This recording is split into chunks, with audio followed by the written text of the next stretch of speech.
स्त्री का घर इमोशनल कहानी। तुम्हें कितनी बार बताया है, मेरे तैयार होने से पहले मेरा नाश्ता तैयार हो जाना चाहिए। शादी के 25 सालों बाद भी मुझे क्यों बार बार एक ही बात बतानी पड़ती है लता? तुम्हें क्या है, तुम तो आराम से घर पर रहोगी, मुझे काम पर जाना पड़ता है। तुम हो कि हमेशा बेवकूफ़ों जैसी हरकत करती हो। अगर तुम यह जानबूझकर करती हो तो याद रखना, मुझसे बुरा कोई नहीं होगा। आज भी प्रशांत का पारा चढ़ा हुआ था। इन कटु शब्दों में अपना गुस्सा उतारते हुए, गीला तौलिया कुर्सी पर फेंकते हुए प्रशांत गुस्से से लता की तरफ देखने लगा। लता के लिए प्रशांत का यह बेवजह का गुस्सा कोई नई बात नहीं थी। वह महीने में 3-4 बार ऐसे ही लता पर बरस पड़ता था। पहले पहले लता उसका विरोध किया करती थी, लेकिन जब कई सालों तक प्रशांत में कोई बदलाव नहीं दिखा तो लता ने खुद को ही बदल दिया। अब प्रशांत के कुछ भी कहने से लता को कोई फर्क नहीं पड़ता था।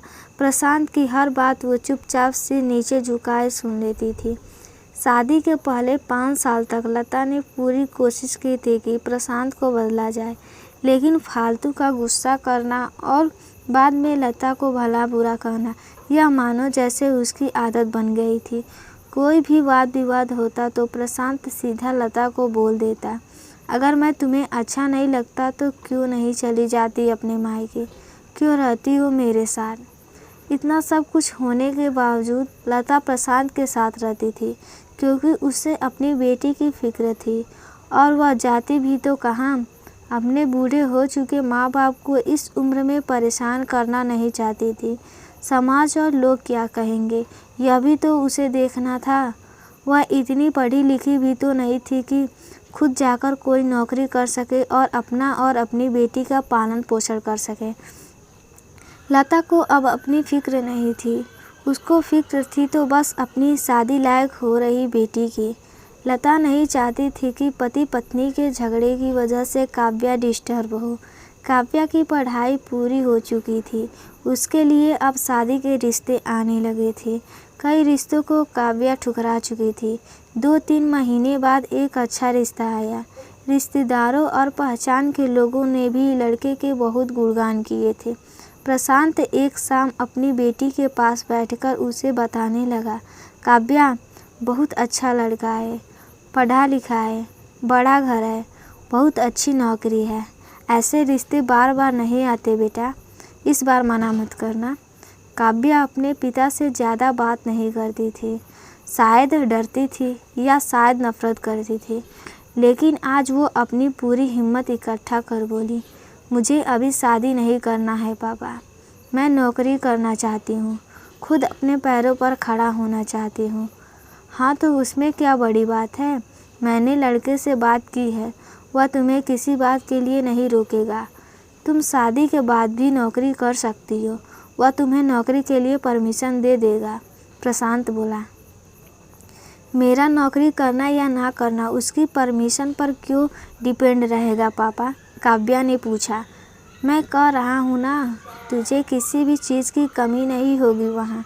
ऐसे रिश्ते बार बार नहीं आते, इसे ठुकरा मत, बहुत खुश रहेगी तुम वहाँ। प्रशांत बोला, पापा क्या मैं उतनी ही खुश रहूँगी जितनी मम्मी इस घर में खुश है? काव्या ने तंज कसते हुए कहा। आज तुम्हारी ज़बान कुछ ज़्यादा नहीं चल रही है? प्रशांत गुस्से से आंखें बड़ी करते हुए बोला, पापा मुझे शादी ही नहीं करनी है, क्योंकि शादी के बाद अगर वह लड़का आपके जैसा निकला तो मैं क्या करूँगी? मुझे आपके जैसा जीवन साथी नहीं चाहिए, जो बिना बात के मुझ पर हमेशा चिल्लाए। मुझे कुछ भी अपनी पसंद का लेना हो तो 10 बार सोचना पड़े, कहीं वह नाराज़ ना हो जाए। मेरी तबीयत कैसी भी हो उसे परवाह ना हो। रोटी थोड़ी सी मोटी बन जाए तो घर सर पर उठा ले, उसकी चेक बुक ना मिले तो भी मेरा ही दोष निकाले, और हर छोटी मोटी बात पर मुझे मायके जाने के लिए कहे। काव्या ने अपना दिल खाली करते हुए पापा से सब कह दिया। प्रशांत का गुस्सा 7वें आसमान पर था, लेकिन उसके मुंह से एक भी शब्द नहीं फूट रहा था। वो काव्या की बातें सुन रहा था। काव्या उतना ही बोलकर चुप नहीं हुई। आज पहली बार वह अपने पापा के सामने इतना कुछ बोल रही थी। पापा, आपने माँ के साथ हमेशा गलत व्यवहार किया है। आप अपने ऑफिस का गुस्सा बिना सोचे समझे माँ पर उतार देते हैं। कभी इस बात की परवाह भी नहीं करते कि उन्हें कैसा लगता होगा। आपकी बातें सुन सुन माँ ने अपना स्वाभिमान खो दिया। प्रशांत आज पहली बार अपने किए बर्तावों को महसूस कर पा रहा था। वह इतना ही बोल पाया, जो तुम्हारा मन है वो करो, मैं तो इतना बुरा हूँ ना। काव्या ने प्रशांत का हाथ पकड़ा और बोली, पापा, मुझे सिर्फ एक सवाल का जवाब दे दो। क्या आप चाहोगे कि मेरा पति आपके जैसा हो? अगर आपका जवाब हाँ है तो कर दीजिए मेरा रिश्ता आज ही, और ना है तो मुझे आत्मनिर्भर बनने दीजिए। प्रशांत कुछ भी ना बोल पाया और वहाँ से चुपचाप बाहर चला गया। आज उसे लता के सामने जाने में शर्म आ रही थी। चलते चलते उसकी आंखों से आंसू बह रहे थे। प्रशांत ने आज से अपने आप को बदलने का निश्चय किया। अगले दिन से लता ने अपने पति में काफ़ी बदलाव देखा। वह सोचने लगी कि जो हिम्मत काव्या ने दिखाई है, वह हिम्मत अगर मैंने पहले ही दिखा देती तो शायद आज परिस्थिति कुछ और होती। अब काव्या पढ़ लिख कर अच्छी नौकरी करने लगी थी और 3 साल बाद उसके लिए एक अच्छा रिश्ता आया और उसकी विदाई पर प्रशांत बोला, बेटा, तू हमेशा खुश रहेगी क्योंकि तेरा पति तेरे बाप जैसा नहीं है। प्रशांत की यह बात सुनकर लता और काव्या की आंखों से आंसू बहने लगे। दोस्तों, हमारे समाज में औरतों को भले ही देवी का दर्जा दिया जाता है, लेकिन वह स्वतंत्रता नहीं दी जाती जो उन्हें देनी चाहिए। उन्हें बचपन से ही बताया जाता है कि वह पराया धन है। स्कूल से आने में देर हो जाए तो पिटाई मिलती है।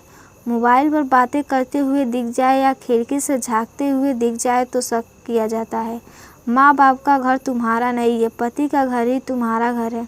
जीवन भर यह बातें बता कर उन्हें ससुराल भेज दिया जाता है और एक दिन किसी छोटे मोटे झगड़े में ससुराल वालों में उन्हें सुनना पड़ता है कि इस घर को छोड़ दो और मायके चली जाओ। अब आप ही बताओ दोस्तों, ऐसी स्त्रियों का सच्चा घर कौन सा? आखिरकार वह किस घर को अपना कहे? आप हमें कमेंट में बताएं और वीडियो आपको पसंद आया हो तो वीडियो को लाइक करें और ऐसे ही नए वीडियो के लिए हमारे चैनल को सब्सक्राइब करें और ज़्यादा से ज़्यादा शेयर करें। धन्यवाद।